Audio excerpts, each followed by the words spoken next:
Kindly be seated.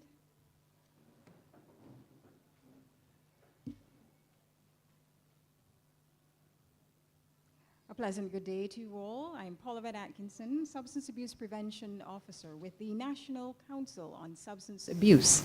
And it is indeed a pleasure to have you here as the NCSA presents our panel discussion entitled The Grassroots of Medicinal and Recreational Cannabis. In keeping with protocol, we are pleased to acknowledge our Permanent Secretary in the Ministry of Home Affairs and Information, Ms. Yvette Goddard, Permanent Secretary in the Ministry of Environment and National Beautification, Green and Blue Economy, Ms. Yolande Howard, respective heads of departments within ministries of the Government of Barbados, Chairman of the Board of Directors of the National Council on Substance Abuse, Mr. Hadford Howell, and respective members of the board. Our manager at the NCSA, Mrs. Betty Hunt, Deputy Manager at the NCSA, Mr. Troy Wickham, distinguished members of our panel who will be introduced in depth shortly. We are also pleased to acknowledge the Chief Executive Officer of the Barbados Medicinal Cannabis Licensing Authority, Mrs. Shanika Roberts-Odo.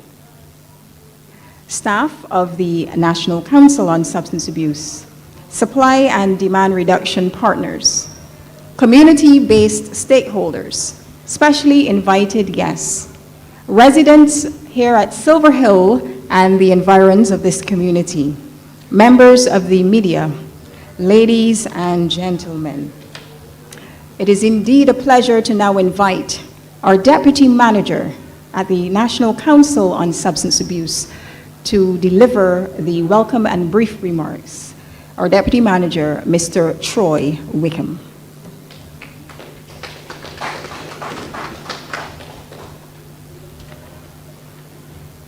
Thank you, Paulette. Good evening, everyone. Protocol having been established, it is my pleasure to deliver these very brief welcome remarks at this panel discussion entitled The Grassroots of Medicinal and Recreational Cannabis, hosted by the National Council on Substance Abuse, the NCSA.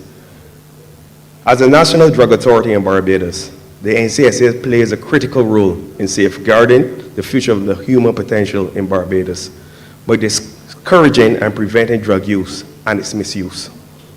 Throughout the years of its existence, the NCSA has remained committed to its drug demand reduction mandate, and this includes the following: research and information, school-based prevention, community-based prevention, treatment and rehabilitation. The NCSA has been conducting research and delivering drug education with a view of remaining on the cutting edge of drug demand reduction. To this end, the Council remains committed to giving the public the facts and letting them make the choice. We are not in the business of taking away a person's choices. The NCSA welcomes the debate on the legalization and decriminalization of marijuana. We recognize the contribution of marijuana to the field of medicine, along with its social and criminal impacts.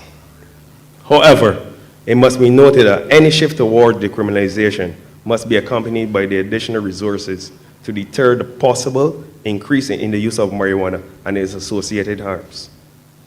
The debate on the legalization and decriminalization of cannabis continues to roll on internationally, regionally, and locally, with varying viewpoints for and against.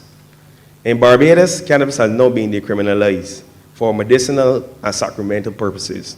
Also, persons found with 14 grams or less are now ticketed.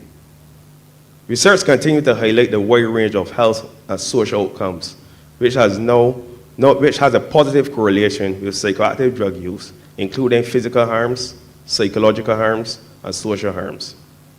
The balance between the mentioned harms and the harms associated with using psychoactive drugs and economic benefits remains a concern for drug demand reduction specialists.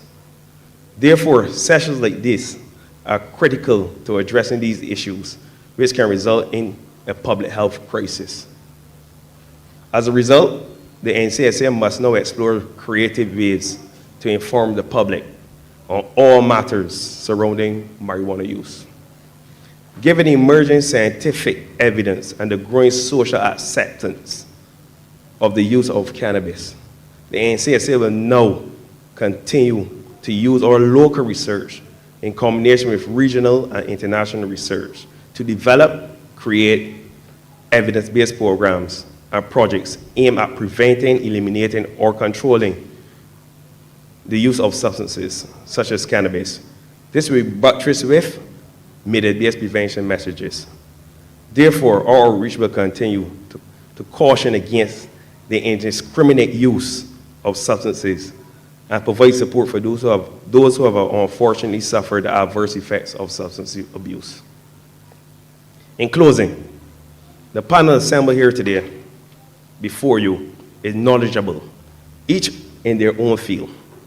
And I suspect they will proffer a wide range of views and issues. We ask that you all be respectful in your submissions on the topic, which is still highly emotive. I have confidence that this panel will be rewarding, as we share and learn from each other. I wish you well and thank you. Please be respectful. This is an open forum. We encourage you to ask questions. As I said, the NCSA, we're not in the business of taking away a person's choices. We're in the business of giving persons the facts. We will give you the facts tonight. And this is one in a series of panel discussions planned by the NCSA to execute one of our mandates, and that's to deliver drug education to the community. And we're here in the Silver Hill community. I invite persons on the outside to come in, those online to ask questions, and have a good night. Thank you very much. Paul Lafayette.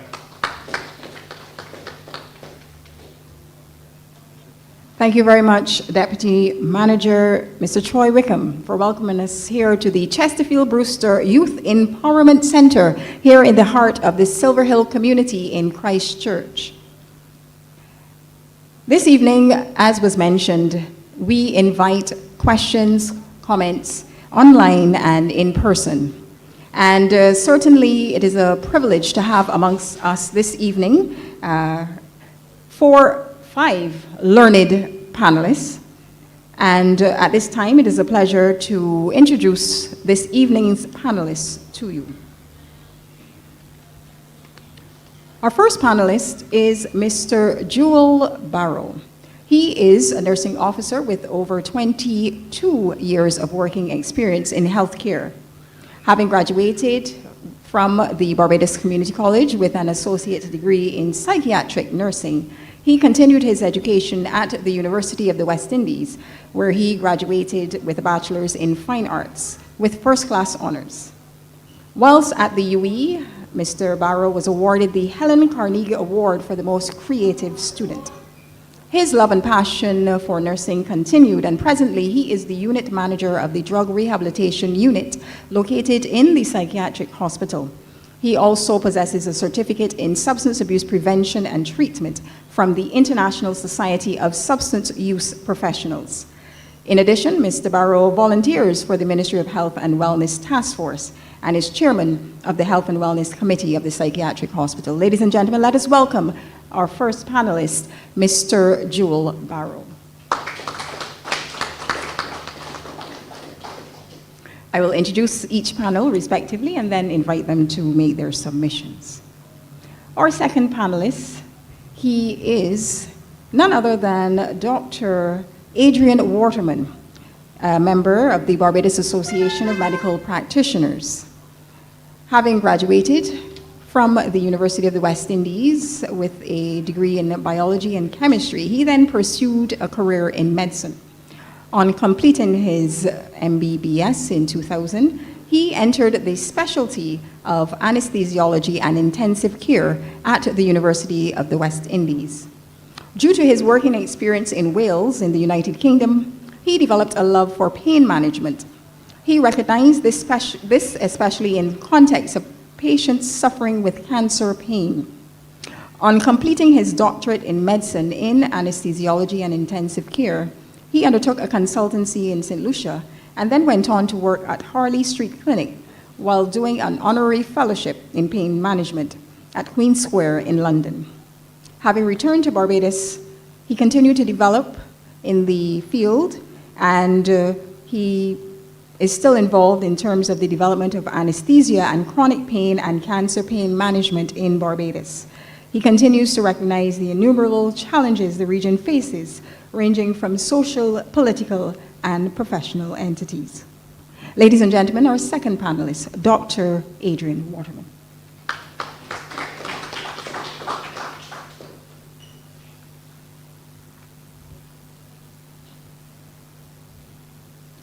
Our third panelist this evening is a veteran in the field of law enforcement, and he is currently attached to the Criminal Investigation Department of the Barbados Police Service.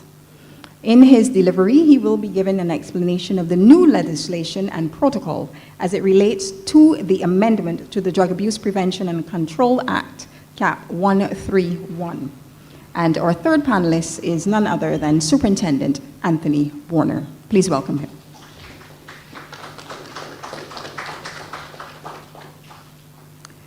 Our latter two panelists are currently engaged assiduously in the field of law. In the first instance, Mr. Corey Beckles. He is a senior attorney at law with CBL Chamber, and Mr. Beckles has a passion for sharing knowledge.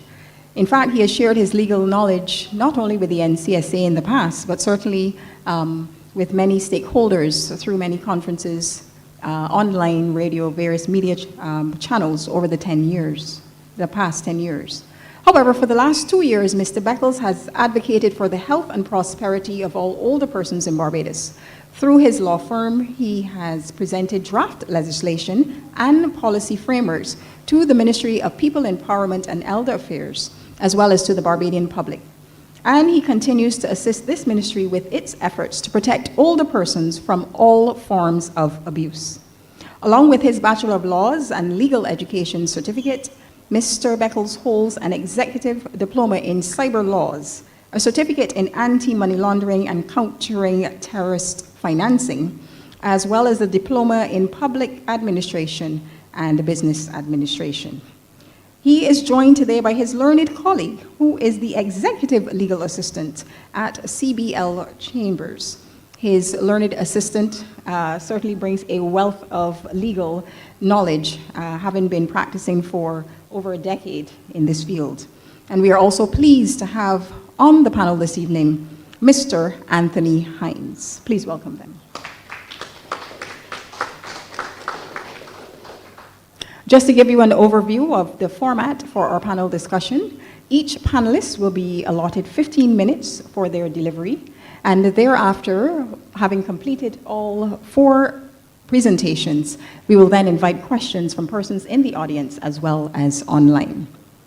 So therefore, without further ado, it is a pleasure to now invite Mr. Joel Barrow, nursing officer with the Psychiatric Hospital, to deliver his presentation, The Effects of Cannabis on the Mind and Body of the User. Mr. Barrow. Good evening, everyone. Like Ms. Atkins said, my name is Joel Barrow, and because I'm a creative student, I actually decided today to do more of a pictures.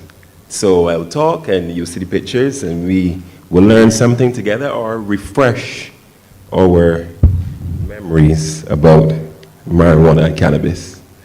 So today we're going to look at what is marijuana, the ways marijuana can get into your body, the ways marijuana affects your body, and a nice summary to go with that.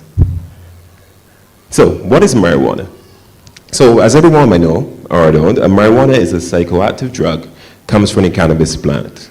You could call marijuana, it could be called cannabis, weed, herb, dank, exo or exotic, gas, and of course, marijuana. So, psychoactive drugs, it just means that basically it has the ability to interact with the brain. So marijuana has two main compounds in it, chemical compounds. So you have the THC and you have the CBD. So the THC is actually the psychoactive compound, which people will say that when they say they use marijuana and get high, they're actually referring to what the THC is actually doing to the body. But the CBD is the non-psychoactive compound, and that is used for more of the more medicinal purposes of marijuana, more therapeutic purposes. So how does marijuana get into your body? So I have three main examples, and we can go through them here about how marijuana actually gets in your body. So the first way marijuana gets in your body is inhalation. So most of the time, most people, they smoke marijuana. You can use a bong, you can use a hand pipe, you can use a blunt, you can use vapes, you can use pens, or mostly people just smoke marijuana in a joint. So just for visual purposes, this is a person rolling marijuana joint. As if you could see, the marijuana here is either based with either tobacco or Fanta, and the person is actually using a filter, and it looks like organic papers the person is actually using, which is a clear paper. People say which is a little more healthier. Oral. So marijuana can also be ingested in the body orally. You have tinctures, you have ingested oils, you have chewing gum, you have edibles, you have pills and capsules, you have beverages, and of course you have your cannabis butter.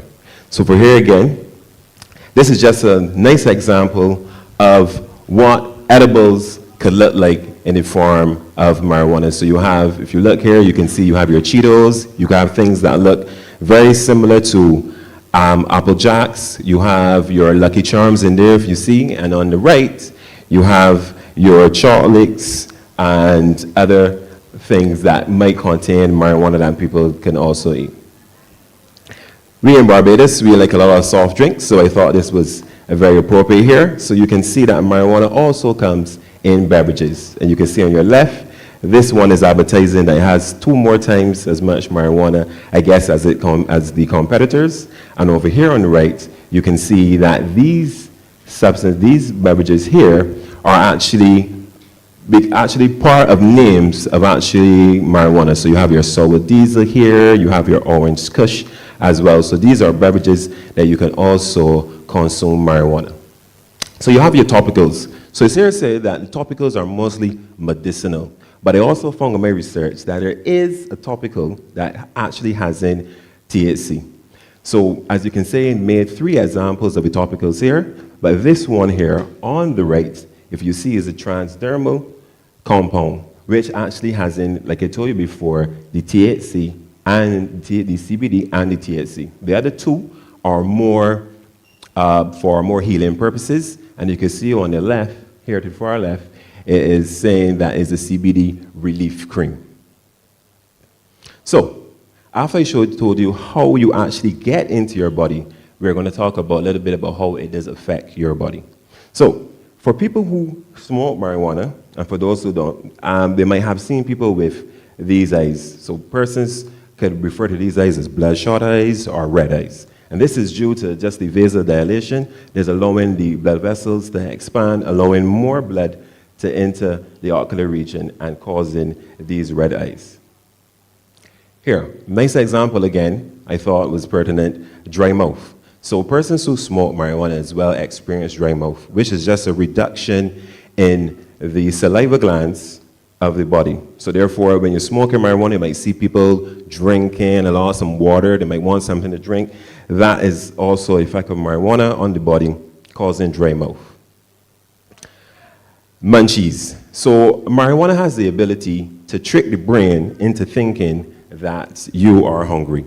So therefore, people will say that when they're smoking marijuana, they get the munchies. And that is just an example of how the marijuana acts on your brain. As I said, it tricks the brain to say that you are hungry, and therefore, you always have this incessant urge to eat.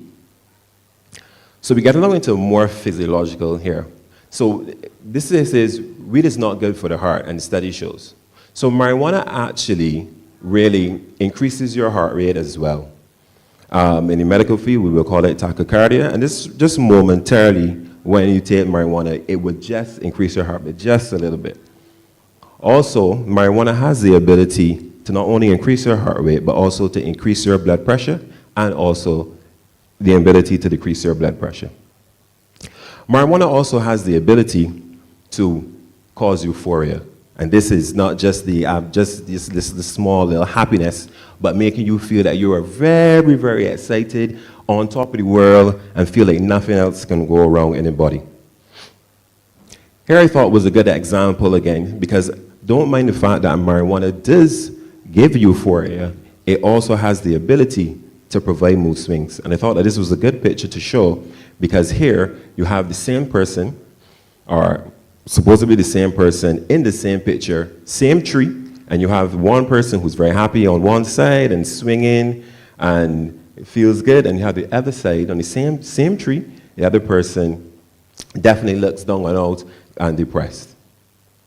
Marijuana also has the ability to cause hallucinations. Now, this is just an optical illusion, but I thought it very pertinent here to see, because the hallucinations is basically a false sense of perception that you might think is real to you. And everyone might look into this example and see something different, but they might think what they're seeing is real to them, but everyone else might see something and think something different.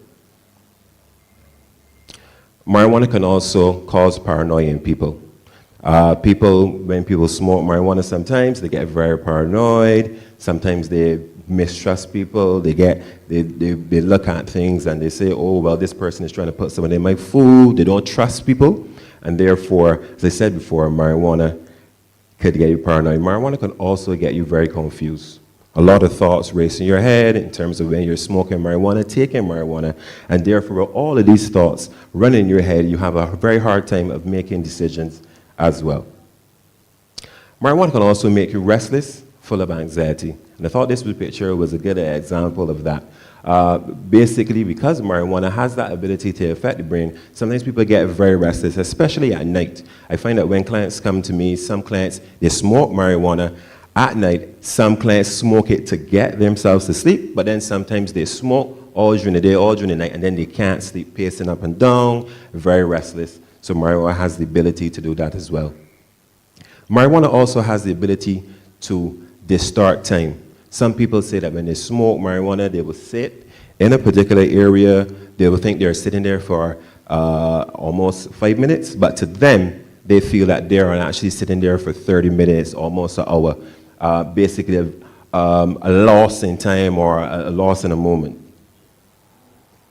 Marijuana also has the ability to cause off balance, here impaired motor control and coordination, and also because it has the ability to do that and impaired decision making, and also it has the ability to distort time, marijuana has the ability to cause accidents. A lot of people, sometimes they misjudge what they're doing, especially persons who are driving. They might be coming out of a junction, they might see a car and say, okay, well, you know, I have the opportunity to get out there before the car, and because they're high and they have the distortion in time, sometimes they can end up in an accident. So I did this here to show that it wasn't only on my account as it relates to the psychiatry here, but I also wanted to show that if you Google, just go and type in marijuana and if it's related to mental health disorders, you would see, and it comes at almost over 1 million views here, but you would see that marijuana does have the ability or increases your ability to have psychosis, whether that is schizophrenia, whether that is depression, whether that's anxiety, and of course, as we all know, marijuana has the ability to cause a substance use disorder and by extension, an addiction. So a lot of people see Snoop Dogg on TV and all these other persons who smoke marijuana all the time, the Wiz Khalifa and all these people, and say, well, you know, well, marijuana doesn't really affect my sperm count, and I can have all these children, Snoop has all these children. But it is proven that marijuana does affect your sperm count. Not only does it affect your sperm count, it also affects the shape and the size of your sperm. And it's not only affects the fertility of men, it also affects the fertility of women as well, because it affects, I'm not going to call the name now of the hormone, but basically what it does, it disrupts the release of the hormone, which would encourage a good bed and a foundation for pregnancy. So long-term use of marijuana. And I know this is a little graphic, but I guess I really want to hit home the point when it comes to the effects of marijuana on the body. So here we have, on your far left, you have a lung, and it says, and basically that is an example of lung infection, or by extension, it could even be lung cancer. So marijuana in a long term, smoking in general, but as we're talking about marijuana today, marijuana in a long term has the ability to cause lung infections. It also has the ability to cause gum disease as well. And for long-term use, it also has the ability to decrease your IQ. So in summary, and I made sure to write my summary here, so I didn't want to leave with anything. So in summary, I wanted to say that marijuana use can and does impact the mind and the body of the user. Not only does marijuana affect the overall health, it can increase your risk of cancer, disease, cardiovascular challenges like irregular heartbeat, hypertension, and heart attacks. Marijuana can also reduce your ability to think, determine what is real, and negatively impact and alter how you make decisions in life. Lastly, from a psychiatric point of view, marijuana can increase the chances of an individual developing a mental health disorder like schizophrenia, depression, and addiction. Thank you.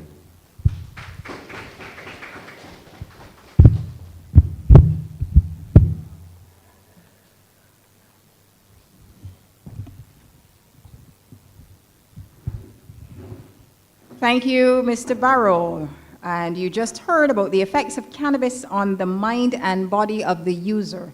And if you're now logging on and joining us online, we welcome you. We are here live at the Chesterfield Brewster Youth Empowerment Center in Silver Hill in Christchurch. And this is the National Council on Substance Abuse, our panel discussion on the entitled, The Grassroots of Medicinal and Recreational Cannabis. As we move to our second panelist, at this time, we will be looking at the topic, what is medicinal cannabis, and what are the presenting conditions to qualify as a candidate for medicinal cannabis in Barbados. And now it is a pleasure to invite Dr. Adrian Waterman, representative of the Barbados Association of Medical Practitioners, to deliver his presentation. Dr. Waterman.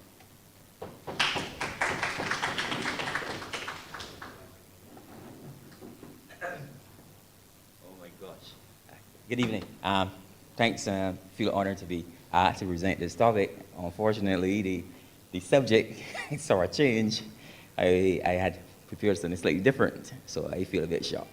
But anyway, moving ahead, I'll do my best. So what happened is I actually thought it was like medical versus recreational marijuana. So I sort of did a little bit of research from that aspect and presentation from that aspect. So moving forward, I'm sorry. So press this towards,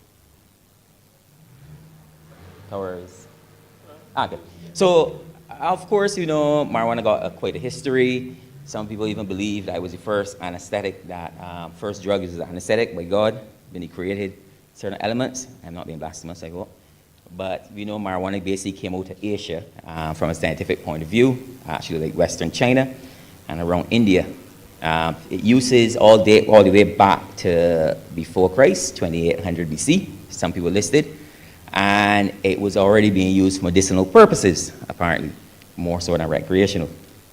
And it's also documented by the use by the Hindus, Assyrians, Greeks, and even Romans as well. So basically, it's been used for quite an array of different disease elements back in the past, ranging from depression, even for asthma, but of course back in the past they wanted to know asthma, inflammation, pain, of course, and lack of appetite. And some of these are still being used today. Coming forward, about 200 AD is after the Christ was born, still being used in terms of therapeutic uses. And even in 1841, basically, Englishman He introduced cannabis to the Western medicine. So we came out of Asia, we into Western medicine now, where most of us exist. After he experienced using it in India, seeing it being used. So he really brought it forward and actually talked about use early in the use of convulsions in children. Basically what we might think as fits or epilepsy. However, the history was about to change. Forgive me for this.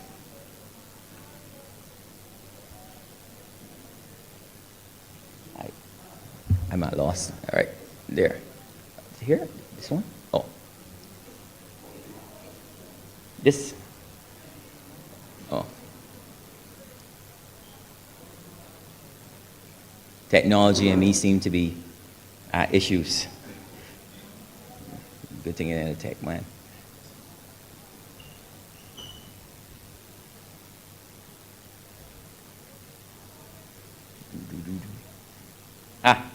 Good. So, point there, sorry. Right. So, of course, now marijuana gets a bad name. Now, I say marijuana, you must forgive me because I'm so accustomed to the community use of the word marijuana, but we in the medical profession prefer the word cannabis, which actually goes along more with its name. But marijuana became the name of it because it was what the Mexicans basically called it. And unfortunately, it became sort of weaponized in the United States back in the 1930s. And in terms of weaponization, something that is not new to us, they use the media. So basically, produce movies, produce in the papers how bad this cannabis is and who is using it and the effects that it will have. So moving forward, come on. Good. So moving back to the history again, they started talking about this to be from madness, and it was being promoted back in the 1930s. And Marijuana Tax Act was basically passed, basically all this in an act to prohibit the use of marijuana. And of course, this extended beyond the US borders across the world. So marijuana became really basically known as a bad drug, something very bad. And in fact, so bad, it was what the states basically highlighted that they would consider it a Schedule 1, whereby it could not be used even for medicinal purposes. So, of course, they shut down recreational, and of course, they shut down it for medicinal purposes, and which meant you could not even do research easily on the use of cannabis as such. And of course, as we know, existing in the Caribbean, the use of cannabis came with, of course, legal action. Thanks to, of course, it being, oh goodness, I'm fighting this there, being considered an element of evil, as these people put it forward to be. I can use this a bit more. Sorry. Good. So, going forward, just a few little stats to bore you. So over 100 million Americans are basically reported to be using this. This is coming out, of course, of their research. And they indicate about around 25 million Americans will smoke marijuana in the past year. Despite harsh laws, that has not been effective in decreasing its use. But note, about 50,000 deaths have been attributed to alcohol use, and they're not really attributed much deaths to the use of marijuana. In fact, they don't have any real documented use for the direct use of cannabis. And even with alcohol, with tobacco smoking, they got about 400 deaths they reported each year as accredited to tobacco smoking, you know, from cancer, etc. Why does this thing hit me so much? Is it green one? Oh, my bad. Yes. Okay. Good. All right. Let's move forward. Yeah. As you can see, those guys who really pushed for it, and even Jimmy Carter back then recognized coming forward in 1977. He said basically penalties against the drug use should not be more damaging to an individual than the use of the drug itself. But that is to mention that, of course, in the States, they saw, some people say they saw very good use in, of course, having people arrested for the use of marijuana. But let's get the medical part. what people recognize is that one of the major issues these days is in terms of the treatment of different diseases. Pharmacologically, it can be very expensive. And even so, besides it being expensive with conventional medications, that you also have the issues in terms of sometimes you develop a degree of resistance to the current medications that we use. So we are always on the hunt for what we can find that can manage, treat, and hopefully assist in decreasing suffering in patients. And here's this old plant that always existed that had a whole series of different chemicals inside of it that can assist in several different diseases that we may have. So we recognize that basically that we could use the medicinal cannabis even in its raw form to assist some of the ailments that people have. And especially in countries that have restricted resources or limited resources and are able to produce this without requiring a whole set of processing, they were delighted to pursue it. Of course, certain entities recognize that you can make a whole set of money from the control of this. So that still remains quite an issue. So what we use it for, in terms of chronic pain, definitely is showing some efficiency in that, and the research is supporting that. That's coming out these days. Cancer pain, severe pain. Cancer pain can be extremely difficult to treat. Cancer pain also is one that requires a lot in terms of finances. And we know, especially due to some countries with a socioeconomic status, they don't have that amount of money to put in the health resources. So a lot of people suffer because of this. Spasms coming from, again, from different disease disorders, including multiple sclerosis. Also, they found the use of medical cannabis can assist. It also helps in people that have chemotherapy in terms of the nausea and vomiting that follow it. Although I must mention as a side effect of sometimes the abuse of marijuana, you can get nausea and vomiting. Notice I said the word marijuana instead of cannabis in that case. Epilepsy and seizures, as I mentioned, historically, it has been used before and it's still being finding use in certain cases of seizures in children. And in people that unfortunately may have acquired immune deficiency, whereby they may have decreased appetite, and even in those sometimes with cancer as well, it's been used as an appetite stimulant. Other uses that they've found for medical cannabis is in the use of sleep disorders. Some people assisting, basically turn it for management of anxiety. Some people even use it in terms of certain types of headaches, migraines to mention, and there's also mention of the use of it in glaucoma. How we administer it, our kindly gentleman had mentioned before, there are different routes. One of the easiest, one of the most common routes being used from a medical point of view these days is the sublingual or via the oral route. You also have whereby people will also try to administer it as tablets or mucosal sprays being developed. And there's also mention of basically an injection form of it, particular synthetic ones. Edibles are also mentioned. Some people may use them. The only problem with edibles are they're a bit unpredictable in terms of their onset of action. So take one in the morning and then you basically at work and it starts to affect. So it may throw off quite a few people. And another route of administration that some people may use, not in this jurisdiction at current, is of course the inhalational route via smoking it. But that remains to a degree controversial. Suppository is, of course, that's the backdoor route. The French seem to like a lot of rectal suppositories. I don't know why, but that's them. And as I had mentioned before, smoke and vapors, using, I call it vapors, that funny smoke thing that they like to do. However, we acknowledge that there are also side effects that come along with it. In fact, I must mention there are side effects with anything that we do, anything we administer. There's nothing that is benign. And this is something that your doctor will always highlight to you. We know that the sedation and lethargy, which was mentioned before, slowing down basically of your function. It can alter your mental state, so you have to be cautious. You have to take caution when you initially initiate it. And especially in terms of driving or operating heavy machinery. Of course, that comes along with cognitive and memory impairment.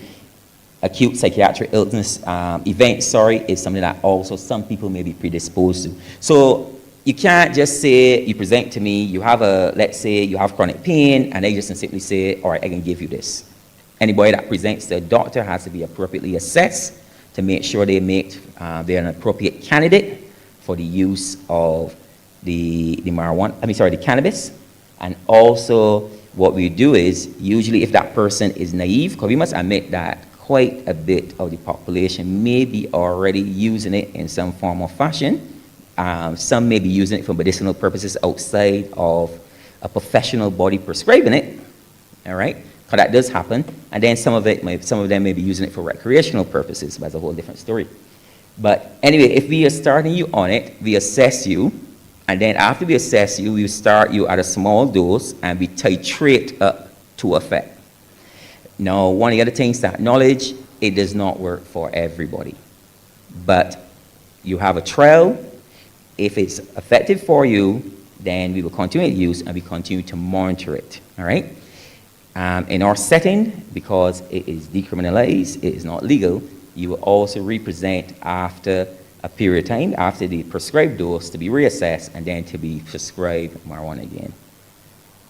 Cannabis again, sorry. I don't know why I always slip in that term. One of the things I should mention is that basically anybody in Barbados, a qualified practitioner, a registered practitioner in Barbados, can prescribe medical cannabis. It must be justified. In other words, the doctor will indicate the use for it in that particular person. It does have uses in the pediatric population, and must indicate that if it's being used in the pediatric population, it is documented what it's used for, and of course, the appropriate informed consent from the parent or guardian is obtained. Also for individuals that can't consent for themselves, that have been assigned a caregiver or a guardian. Of course, in that setting, in the case of a parent or in case of a guardian, in case of a caregiver, we do not wish to have somebody that unfortunately is addicted to any medication as such, particularly the same cannabis, because you can understand whereby it may cause dangers, right? So, of course, if a person that is addicted and happens to be a guardian, they will not be allowed to be managing a person that requires the medical cannabis, found to be required to be as such. Just other things to note, when you use it, there are certain things you may experience. Euphoria, of course, will add to why people may be addicted to it. And I must admit, that is a possible side effect where people show some degree of dependence or habituation. But those in psychiatric field will know better in terms of what people have in terms of those mental addictions or abuse of the substance. And abuse of the substance can also occur, but that can go for several different things. And substance abuse is not what most people sometimes think of it. Not because a person shows a response means naturally that you're a substance abuser as such, but we have to take those into consideration. And if you have other substance abuses, like for example, if you abuse the use of alcohol or you abuse the use of other recreational drugs, you may not be the best candidate for medical cannabis. But your doctor, after assessment, will make those decisions as such. Just out of science. Recreational marijuana. Now, I'm here sitting from in the seat of BAP, I must say. Representing BAP for now. Recreational marijuana, as we know, there are other recreational substances that exist out there, and they come with their own, as we know, complications. We know that we recognize in society there's a push for the use of recreational marijuana. At current, BAP is definitely pushing the use of cannabis for medicinal purposes. So we recognize the use.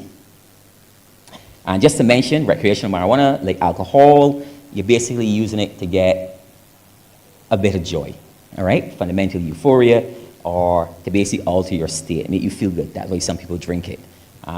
We know alcohol is the most commonly altering drug that is legal.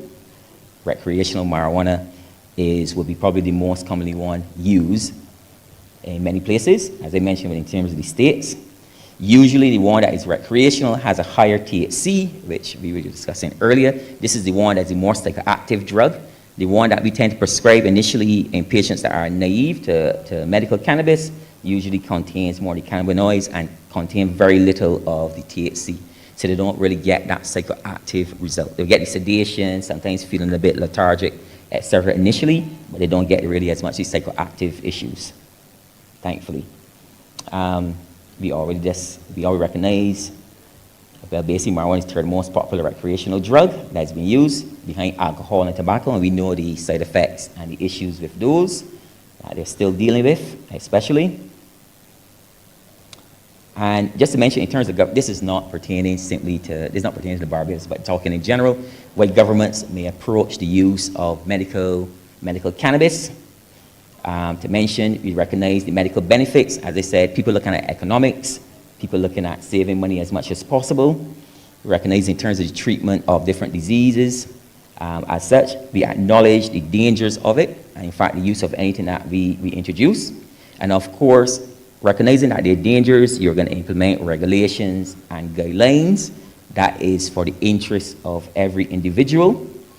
You're not surprised that they will have regulatory bodies, and of course they would introduce licenses. That's all in terms of protecting people. Sometimes we have to protect people from themselves. They may not like it. In terms of regulatory bodies and licenses, you have cultivators. Again, every country looking to be self-sufficient, so some people will be looking to grow it as well. They have introduced for transporters, processors, research and development, and distribution. So countries are looking at developing their own lines, their own therapeutic lines as such. And we know from the economic industry, it will look to provide, we're looking to provide in terms of employment, source of funds into the country, and contribution possibly to the gross domestic product. So that's how some countries will look at the use of recreational cannabis, but also that still pertains to medical cannabis, whereby there's also the economic industry, and of course in it will be the regulatory bodies and licenses. And regulatory bodies will exist in terms of like the BAMP and its so-called like medical council and stuff like that too as well, in the use of any drugs in Barbados drug formery. All those will come into play. So, sorry to make it such a dry topic, but I think you'll be very enriched by the other folks that also represent on the use of cannabis in Barbados. Thank you very much.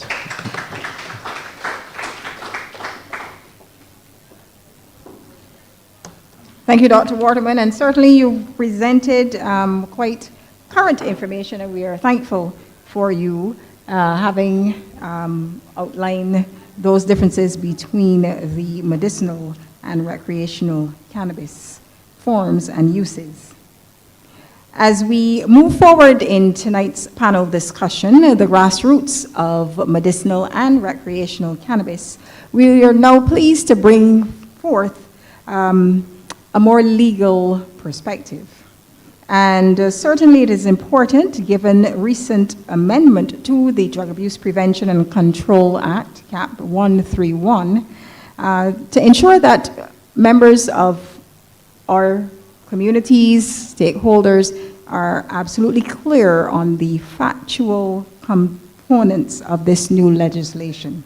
And therefore, to provide an explanation of this new legislation and the protocol as it relates to the amendment of the Drug Abuse Prevention and Control Act is none other than a learned colleague from the Barbados Police Service representing the Criminal Investigation Department. We are pleased now to invite Superintendent Anthony Warner to provide this explanation for us. Superintendent.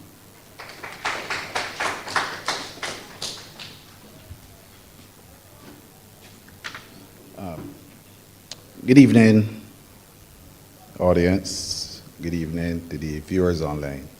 Protocol established. I want to start with saying, notwithstanding the fact that we accept the opportunity of interpreting the law, in truth and in fact, that's not what we do. and it probably would be a dangerous thing if you had to leave to the police to interpret the law, because they might do it in their own interest. That's not what the state would want. But what we will do is explain in the best working framework that we can to achieve the state's objective collectively. See some lawyers here, probably chomping at the bit to get at us for that.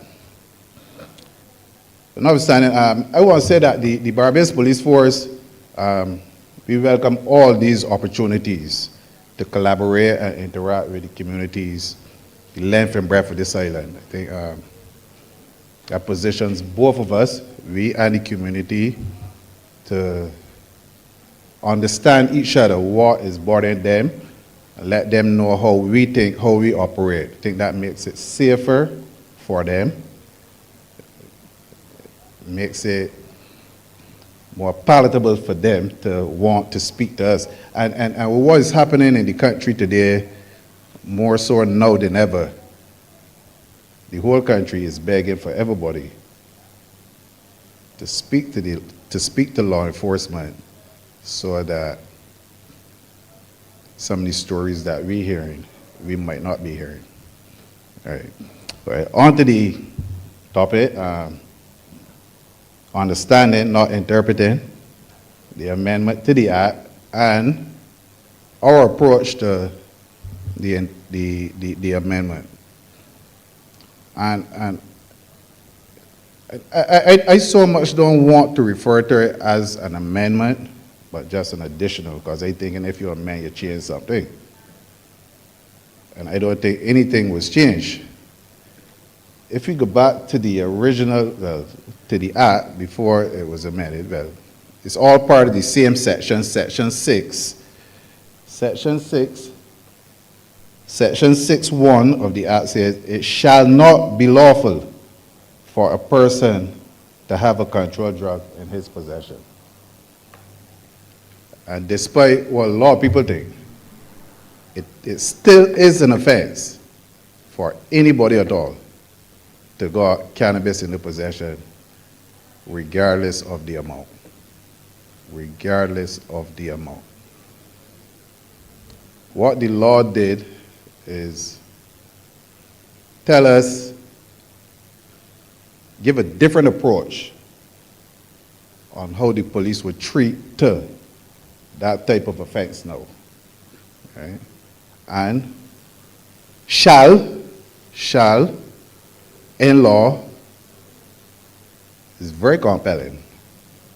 Very, very compelling. They're not slipping through, no accommodation. It means that you must do. Then you can't deviate from it.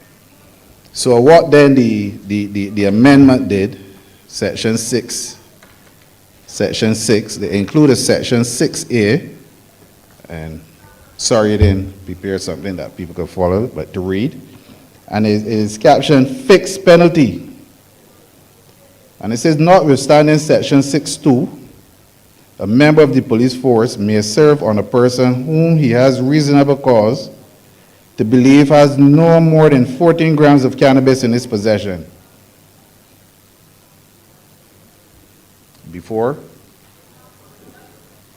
if you got any amount at all, any amount, a stem, a seed, stop. Deputy manager said he used to do it. He could arrest you for a start. The police could have arrested you for the smallest amount of cannabis. What the law does now is say no that, well, I probably should say no, the lawyers will bear me out again, is that there is a rule to every law, to do or not to do. But in every rule, there's always an exception. Here, there's a rule, and there's an exception. The rule is that if you got 14 grams or less, the police should issue you with a ticket. Police shouldn't arrest you, but they should issue you with a ticket. But in issuing you with the ticket does not mean that you can stand up on the road and write a ticket and give it to you belong. That'd be madness for an investigative process, and that will not happen. Because we must know part of the process, we should know where you will become in possession of an illegal substance, and without saying other processes that we will want to achieve to prevent further or future crime. Those must be explored, those must be developed to satisfaction for the law and for what we as a service would want to achieve for the state. Right? So the rule is that you should not be arrested for 14 grams or less. Police should issue you with a ticket. The exception is, in the act, is that if the person who is offending challenge that the substance that he has is cannabis, then we go back to section 1. We go back to the section 6.1 process where we'll come at section 6.2, where we will arrest you now, charge you, and put you before the court. I hope I explained that thoroughly. Right? But in the process with the ticket, there's a time period, I think it's about 30 days, in which the offender, he has to go to court in the district where he was ticketed and not apprehended, ticketed, and pay the $100 fine. I think it's just $100 now that you will pay. And in doing that, the understanding is that okay, all right, $200. And the understanding is that if you pay the fine, then a criminal conviction would not be recorded against your name. And like I say, if you challenging the process, saying that it is cannabis, then you get charged, get to court, get to spend some time with us, a few hours until the next court date is available. All right. There's a section in the Act that also speaks to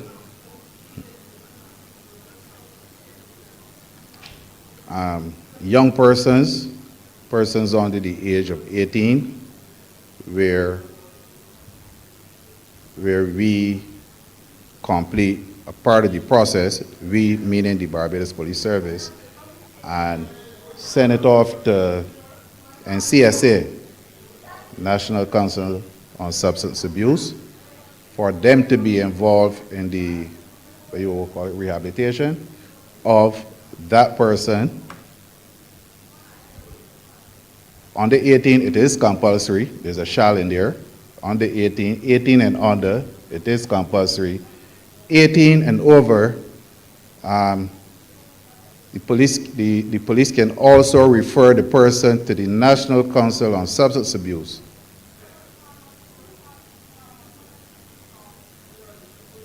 And that's if they determine that the person is addicted to cannabis. That challenges me. Maybe all going to want it. For the police to determine that a person is addicted to a drug, to tell them good somewhere is, and I come as a representative of the police force here, but this part I put in is about me. That I find it a little bit challenging for somebody to say that a policeman is to determine that a man is addicted to a drug, to tell him go somewhere to get treatment. That's Anthony Warner, not the superintendent part that just spoke. All right? All right. So those processes are in place. And people must understand also too that the three words jump out to me and the whole aspect of the Drug Act is use, misuse, and abuse. Naturally, the police would not get involved in the use part. And let me say here now, Dr. Waterman, if I did not misunderstand, it is a fact that practitioners can prescribe cannabis. But I want to say before people run and go to the doctor and tell them, give me cannabis, they must know that the doctor, there's a legal process to be gone through for the doctor to do that, or else you're going to put your doctor in trouble too. I don't know that no doctor could get up on his own because the fellow see he got a problem to get your marijuana unless he go to the minister and get a license or get permission to do it. If I'm wrong, I'm wrong, but I would think I would want. If I'm wrong, I stand to be corrected.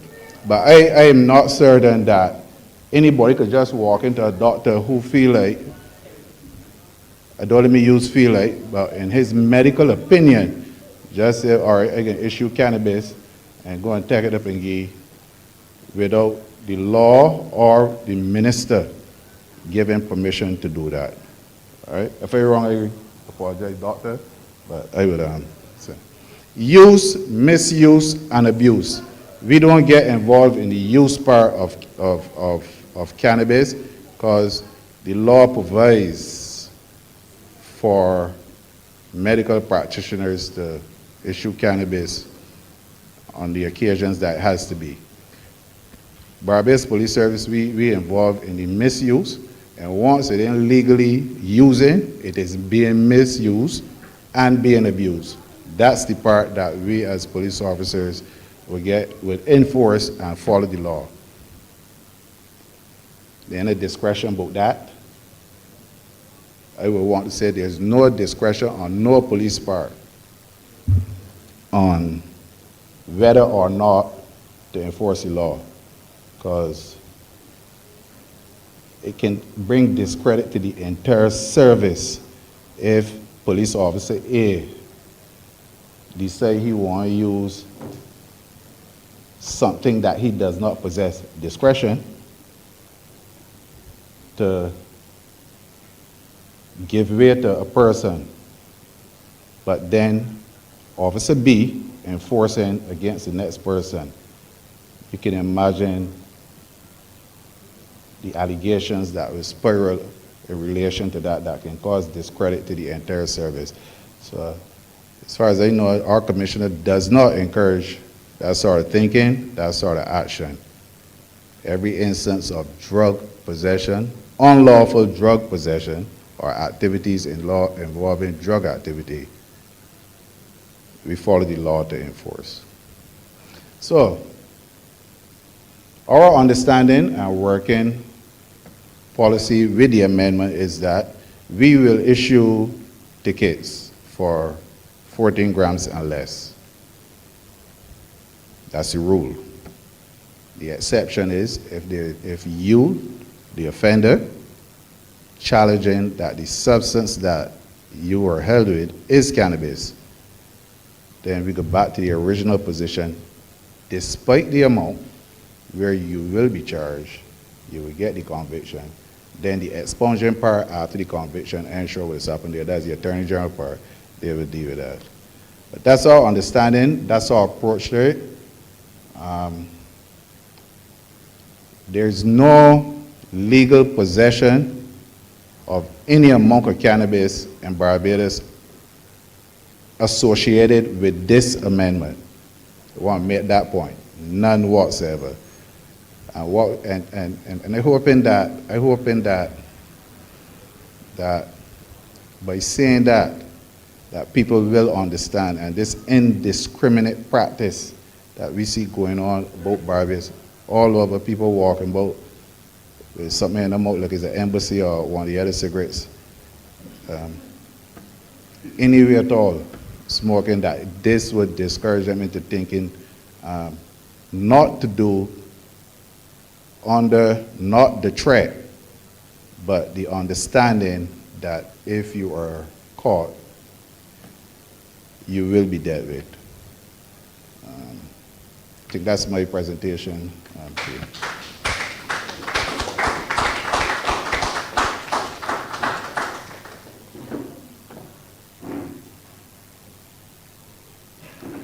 Thank you very much, Superintendent Warner, for providing that clarity as it relates to the Barbados Police Service and your practice in relation to the legislation and protocol as it relates to the amendment to the Drug Abuse Prevention and Control Act, CAP 131.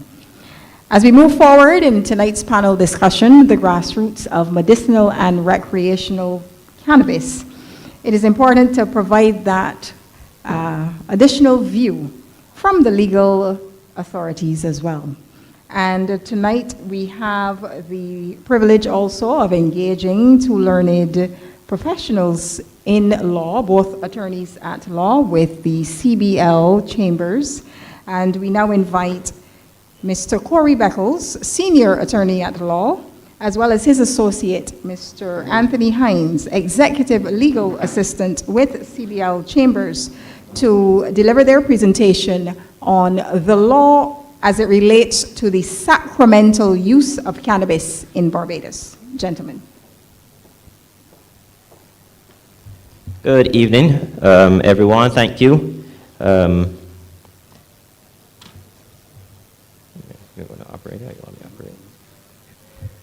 All right, so the law on marijuana use, I know that my learned superintendent would have already looked at the amendment to the Drug Abuse Prevention and Control Act, but I'm going to just give a few further points on that amendment as it relates to recreational use, but we're going to be focusing more on the Sacramental Cannabis Act. But as it relates to the current law on marijuana, it is governed by the Drug Abuse Prevention and Control Act. It is referred to as cannabis, and you know that cannabis is a controlled drug. And the law also criminalizes possession, supply, and trafficking of cannabis. The law also makes provision for recreational and sacramental use. Right, so these are just some punishments for the drug offenses: possession, supply, and trafficking.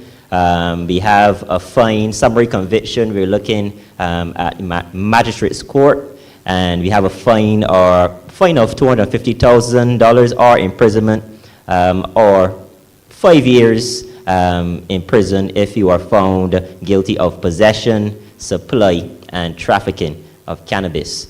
And as we go to the high court, if you are found guilty in the high court, that would increase about $500,000 as the fine. But moving forward to recreational marijuana use, the drug abuse law was amended in 2021 to allow persons to be in possession of a small amount, and it says small amount of marijuana, but that is defined in the law as 14 grams or less, 14 grams or less. And the policy decision really is not to criminalize persons who just want to use marijuana for their personal use.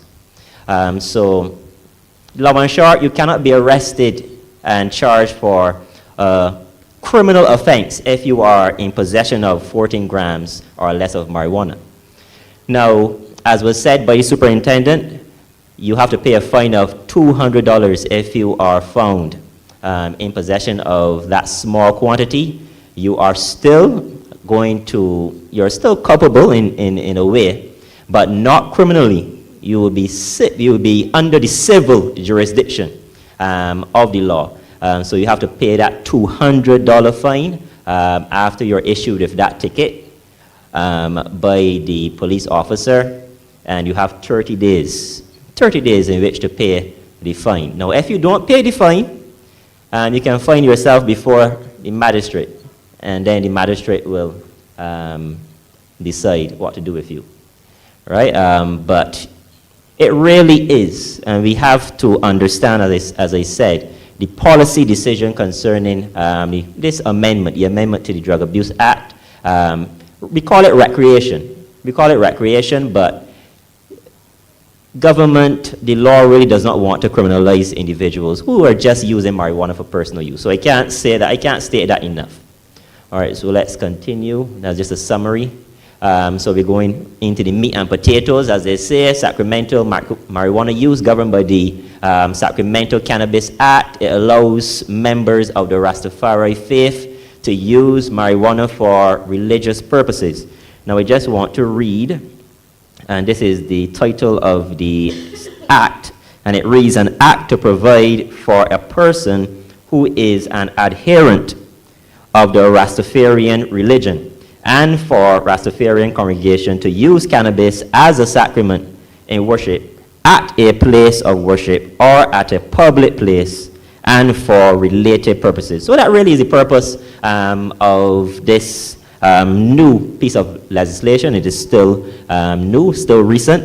So really and truly, it is for the use of cannabis, but for religious purposes. That really is a summary of the act, but you cannot use marijuana at any place. So this Sacramento Cannabis Act does not give individuals the authority to use marijuana at any place. There are some restrictions that are put in place. So outside of permitted public events, marijuana can only be used at designated places of worship. Designated places of worship. And the manager or administrator of those places of worship must obtain permission from, obtain permission is really obtaining permission from the Attorney General's office for marijuana to be used at that place of worship for religious purposes. So there's no what we call a blanket. There's no blanket permission that is given to members of the Rastafari faith in using marijuana as a sacrament. Now, we can move forward. So, the possession, supply, it is just a conclusion on it. I'm going to speak some more on the Sacramento Cannabis Act, and also Mr. Hines, he will bring it home on some different issues concerning the Sacramento Cannabis Act. But the possession, supply, and trafficking of marijuana is still illegal. It is still illegal. But what the law has done, what the government has done, is give persons some freedom. Give persons some freedom to use marijuana for specific purposes. So we have the Sacramento Cannabis Act. We heard about a medicinal cannabis. So the law itself has been modified. I'm going to use that word modified to allow for different kinds of use of marijuana. So we're looking now at the Sacramento Cannabis Act, and for the purposes of the Constitution of Barbados, we are talking about the freedom of religion.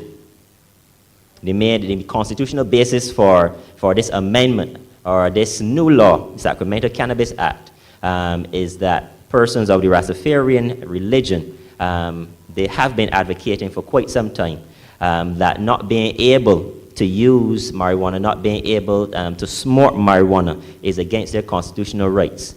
So we always have to take into account, well, this is for the interpretation of the legislation, and especially I know Superintendent Warner would have dealt with interpretation in his explanation. But we also have to take into account there is a policy decision concerning the constitutional right of members of the Rastafari faith. So the law allows marijuana to be used for personal use, that's recreation. The law allows members of the Rastafari religion to obtain permission to use marijuana for religious purposes. Now, I mentioned public events.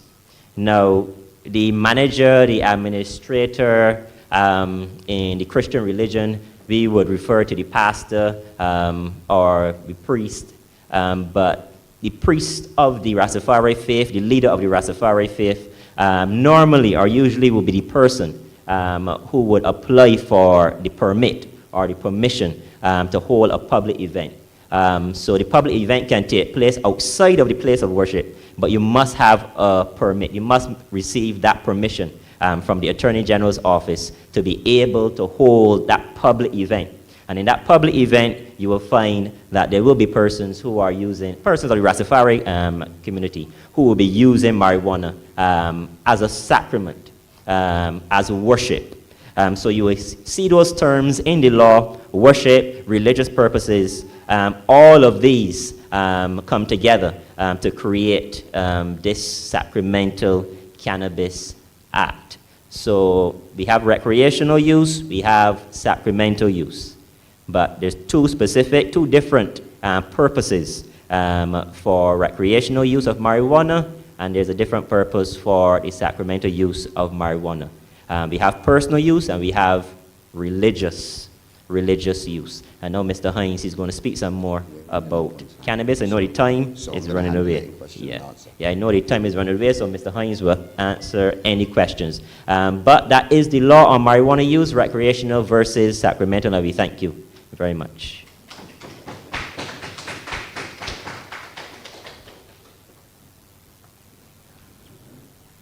Thank you very much, Mr. Beckles. And certainly we are keen to hear the questions and comments coming from our audience and those online on this very important and current topic as we explore the grassroots of medicinal and recreational cannabis.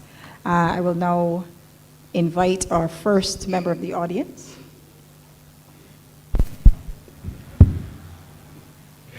To pose their question to the panel. Good evening to you. I recognize Dr. Ronald Chase.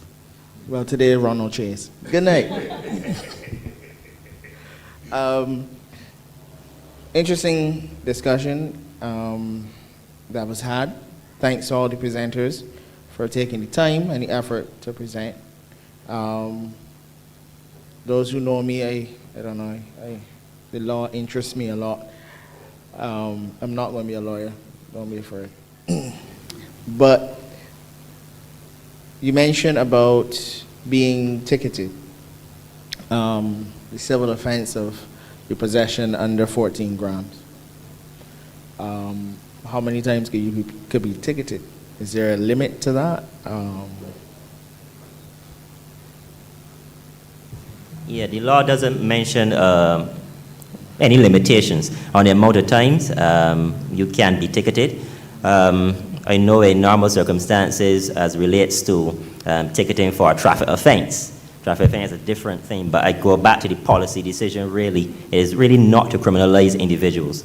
So there's no limitation as it stands right now in the law. Yeah. Now for sacramental use as well, we mentioned about the leader requesting a permit. But we know that if you are of the Rastafarian faith, you don't always, is it not restricting to say, well, like, you can only practice your sacrament, use your sacrament in a particular area or in a group setting?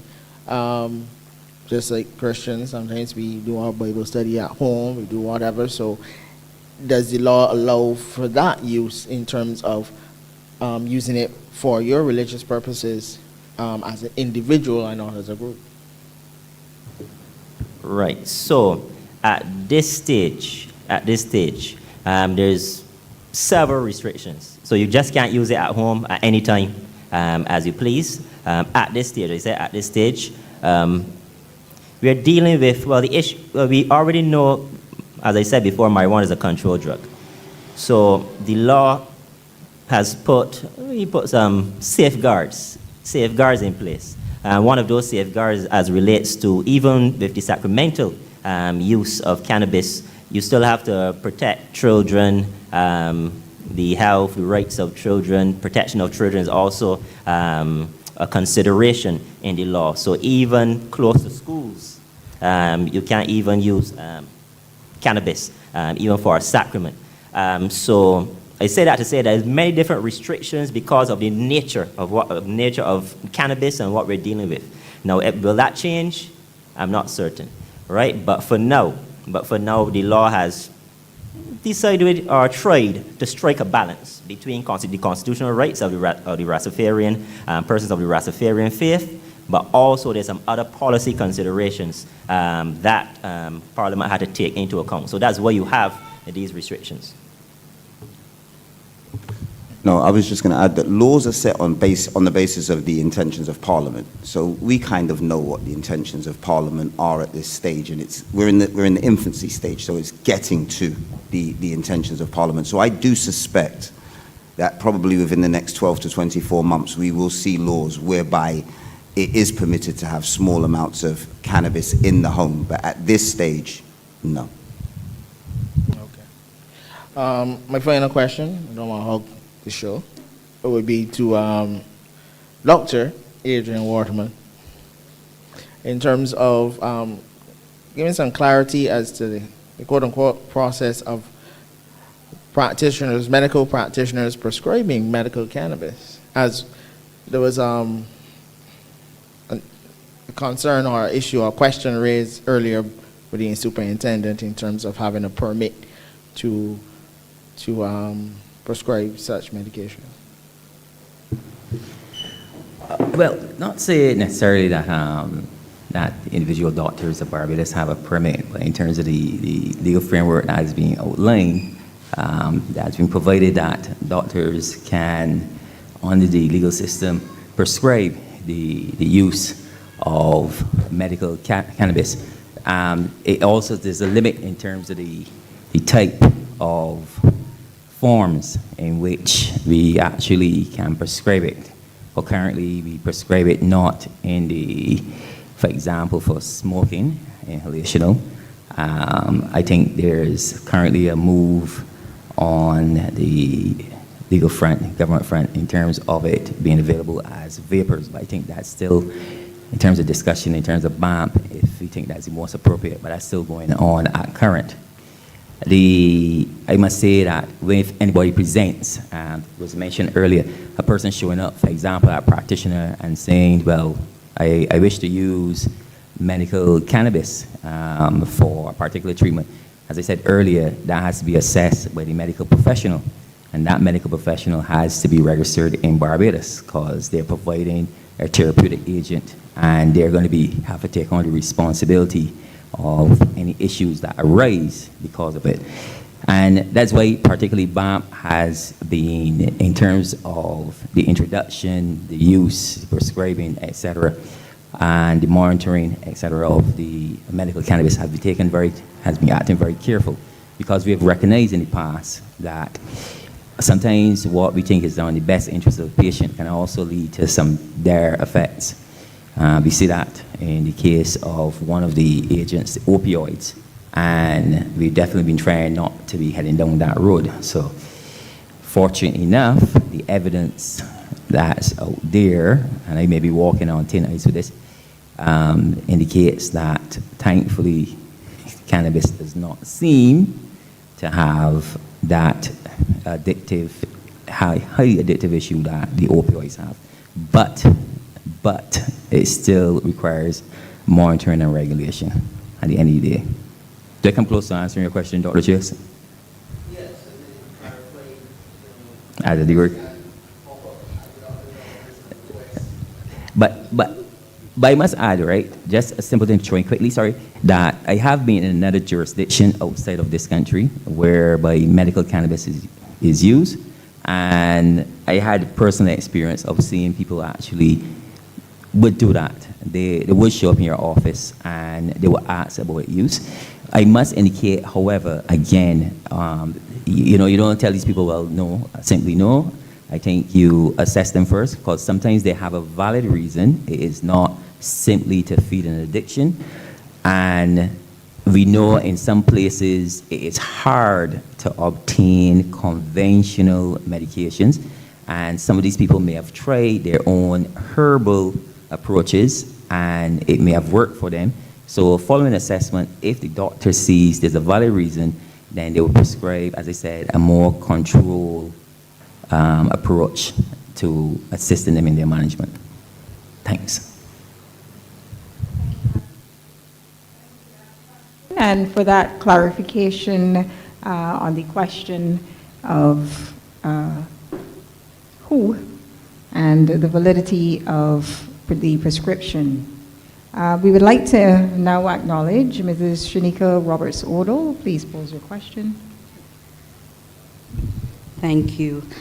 So I have a couple of comments and questions. Please bear with me. So I enjoyed all the presentations, particularly the one on sacramental cannabis.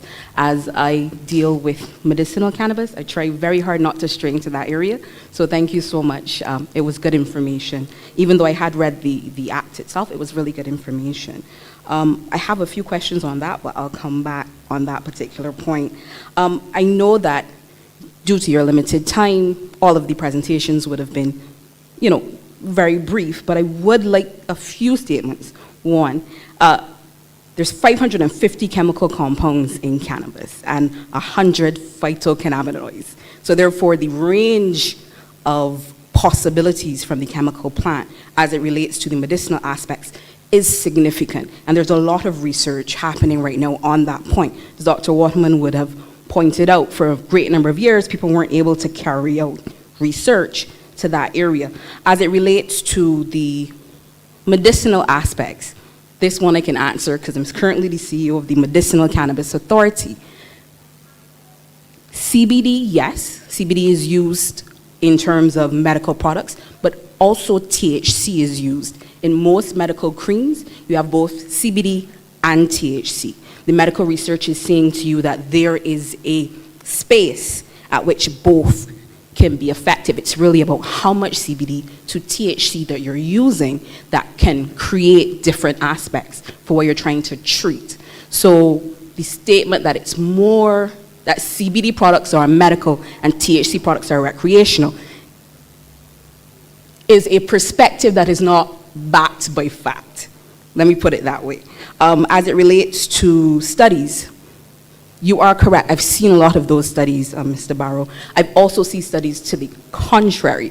So there are studies from Harvard University, Cambridge, that speaks towards the fact that cannabis compounds can, in fact, enhance sperm counts. There's studies as it relates to how the use of cannabis can affect things like asthma positively. There's a lot of research that is happening. So there's some things that are, there's wide scope in the context for the discussion itself. But I would say as we continue, and the use of medicinal cannabis is becoming a very large area in terms of research. The research is particularly moving in a direction as it relates to without prejudice based on fact. So one of the things that's based on fact in terms of the research is that the use of medicinal cannabis and its possibilities are wide. It's really about how you're using it, how it's being prescribed. And as Dr. Waterman pointed out, medicinal cannabis, yes, it's about how you're using it, but it's also about how the product is being grown. It's really about how is it being, what is being put into the plant itself. Because a lot of times if you're growing that plant in a lead pot, whatever you're growing into it will come out in the plant. And sometimes that can have serious effects. Additionally, some of these psychoactive issues that we see, a lot of research out of Europe and the United States and the UK point to the fact that it's really about the percentage of THC that you're using. So generally, anything above 25% THC has the effect of taking you into a more psychosis state. That is an absolute fact. But THC by itself won't necessarily do that. It's really about your body chemistry and how your chemistry responds to that. Similar to a lot of drugs that are prescribed, as the doctor would have pointed out. There are a lot of drugs that if you take it and your body chemistry is a certain way, it can have an effect that will cause you to have psychosis. So it's not a cause and effect situation in its totality. It's really about how you are using it, how much of it you're using it, and what your natural body chemistry states. So right now, what doctors tend to answer, if I'm not mistaken, is, do you have heart issues? Do you have a history of psychosis in your family? Have you ever experienced psychosis for yourself?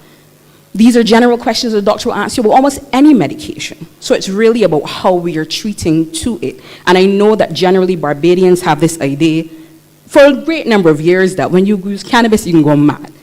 And a lot of times it really has been about what is in the cannabis that you're using. What is it mixed with?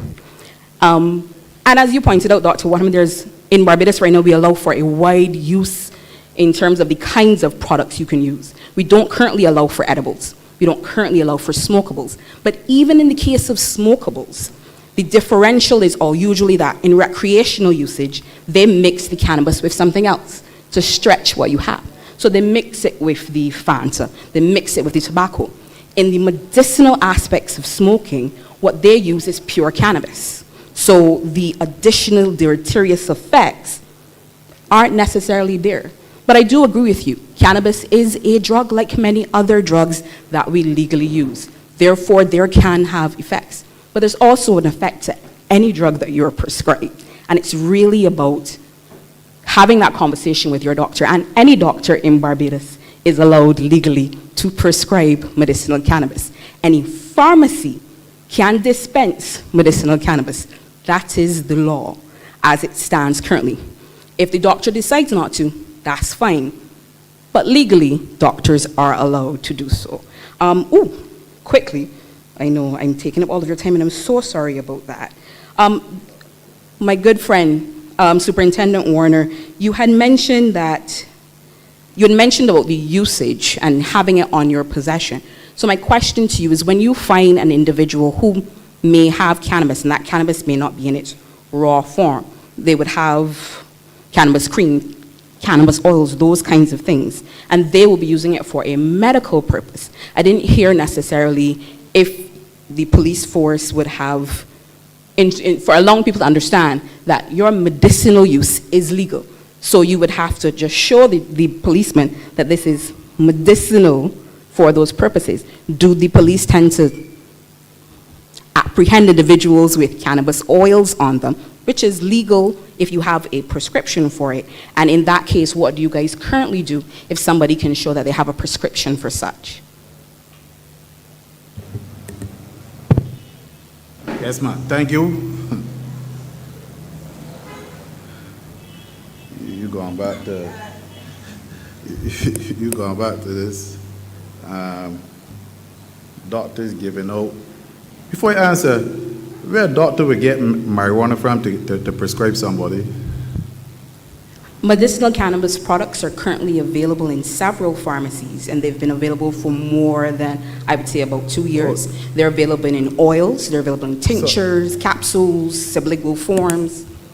You're talking sprays. about them things and not raw cannabis? Currently, we don't allow for smoking of medicinal cannabis, Right. and so there isn't raw cannabis on the market. Now, that may change as we continue to go. All right. But I think I understand it. The doctor know, and you. The Barbados Police Service, we enforce the law. I don't know of, I've never seen, but, well, don't let me say that I've never seen. I've heard of people coming from overseas with these things and saying that they prescribe. Well, that's not tolerated here. If you have them in your possession, because for you to fly from wherever you come from with it here, means that you should have gone through some process to get it from there, here.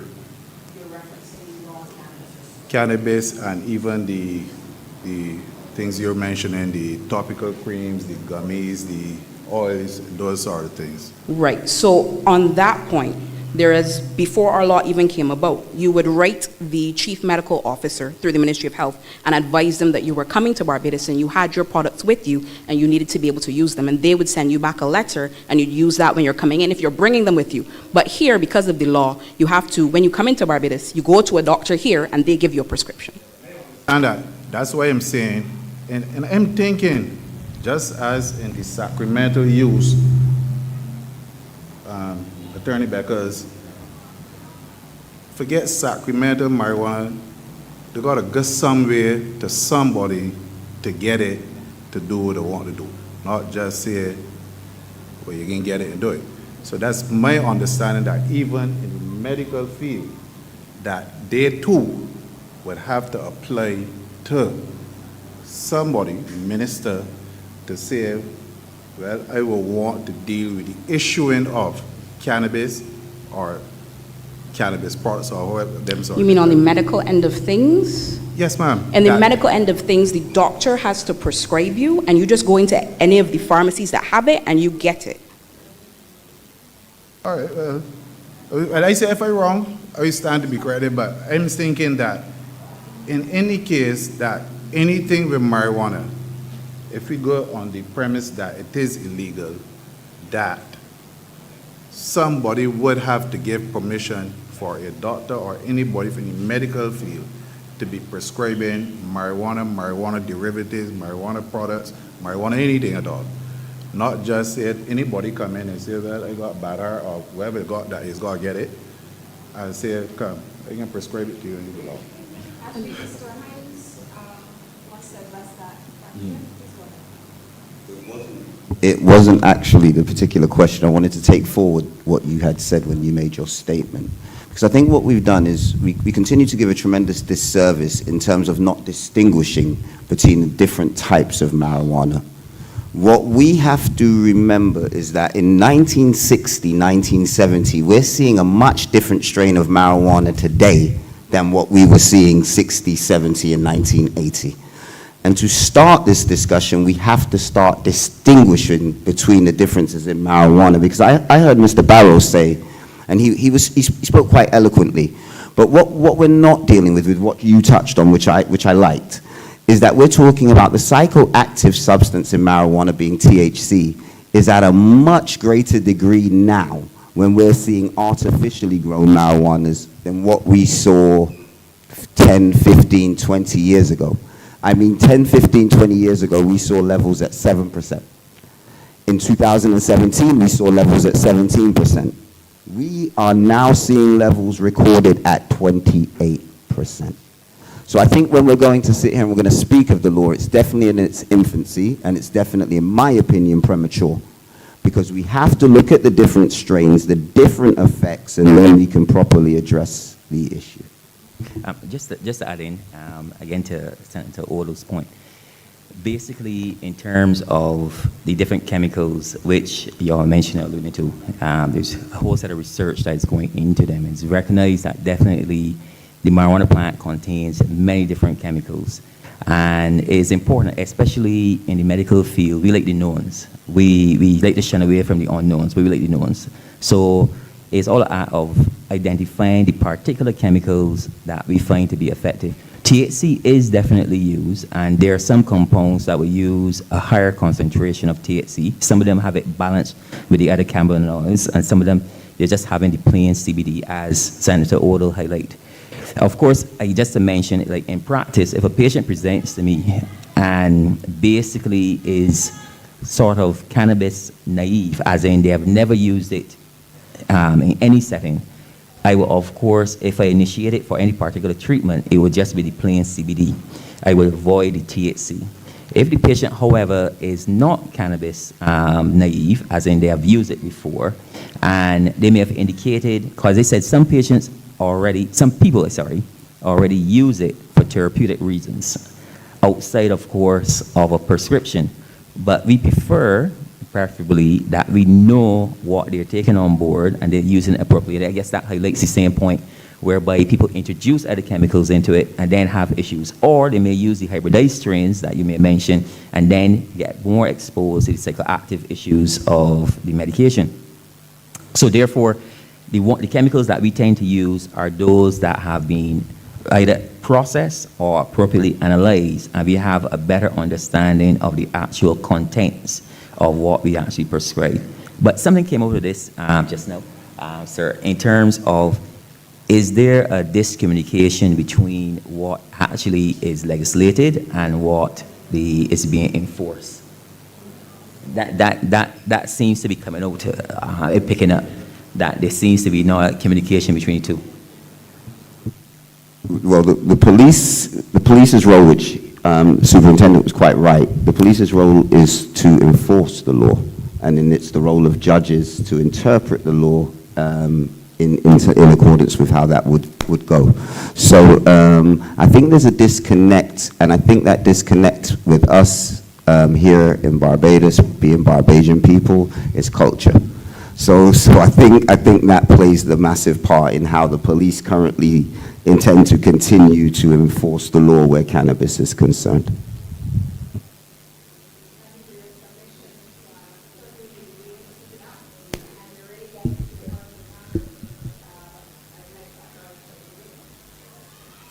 Good night. Okay, good night. Good night. First, let me start by thanking the panelists. I think they were excellent presentations. The discussion, as I said in my opening remarks, they're big motives still. Persons, they have varying views, they are competing interests. And I like the discussion. As I say, it falls smack dab in the center of the mandate of the council. I have a question for Dr. Waterman. Dr. Waterman, during your presentation, you made mention of prescribing medicinal marijuana, obviously, to persons for various reasons. As a member of BAM, have there been any considerations for persons who have been prescribed medicinal marijuana and going to work, operating heavy machinery, driving heavy-duty vehicles on the streets, in terms of having some kind of policy in place for those persons who have been prescribed medicinal marijuana? As you said, there will be side effects, and we know that actually marijuana actually slows down the central nervous system and stuff like that, so it can be a bit risky for persons going to work, carrying out their daily duties, and obviously being prescribed medicinal marijuana. That's the first question. Hi, that's a great question. And again, in terms of assessment and management, now, if I'm prescribing, or you'll find other medical practitioners prescribing the use of any agent that can have a psychoactive component, that's the cover, of course, whereby it impairs your cognitive function or your ability to handle complex maneuvers, including driving or heavy machinery, then appropriate guidelines will be instituted to the person, and hopefully the person basically will understand, because they're taking on a responsibility. I mean, we all could be affected by a person that, for example, drops asleep at the wheel. All right, I could be driving down the same road, or my family. So therefore, what we able to do is, for example, when I initiate it, I would basically titrate the introduction of it. So if I start a small dose, and this is after the education, the person indicating that basically when you start this, you don't want to start this in an environment whereby you're going to be doing these complex maneuvers or handling heavy machinery. So if I had to initiate a patient on the using medical cannabis, I would tell them basically you start at night, all right? You start at night, you start on a small dose, all right? If you find now it's making you extremely sleepy, because some patients will indicate that, then they would say, look, doc, in fact, a patient indicated that to me on another medication, doc, I find when I take this medication, I'm too sleepy to work.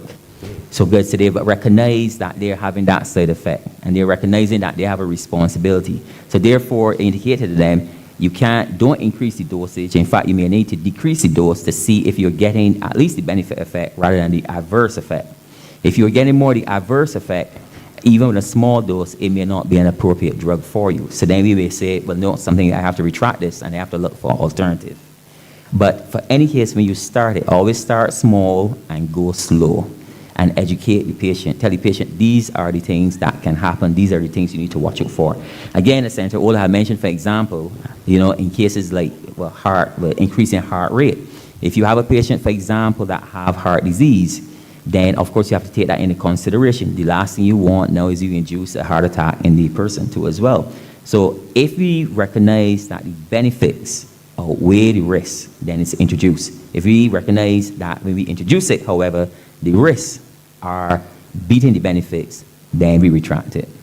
So guidelines are always in place, education and guidelines. Okay, thanks. Thanks for that response. So in a nutshell, the onus is on the patient to inform their employee that I have been prescribed medicinal marijuana, or because, as you may know,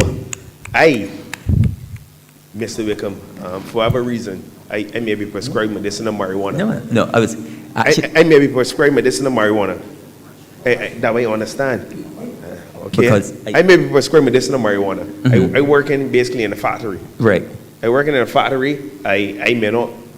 I'm not obligated to tell my manager, my supervisor, well, look, I find medicinal marijuana. I come into work as I may be prescribed. Let's not use marijuana. No, but I mean, no, I a like drug that impairing my. But no, but it's a good point you raised, right? And because when you raised it, I was there saying, in terms of other medications, there are other medications that we use that even have sometimes even more powerful effects. Right. And then the question comes, does everybody demand that you have to indicate what medication they're taking?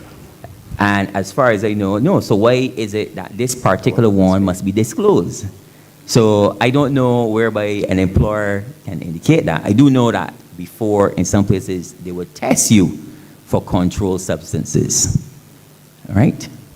And in fact, they have also gotten it wrong because, not to bore you, and just give you a scenario. There was a case this years before medical marijuana was being introduced and used in Barbados. And a patient came to me and he said, Doc, man, you give me marijuana or something? I said, no, what are you talking about?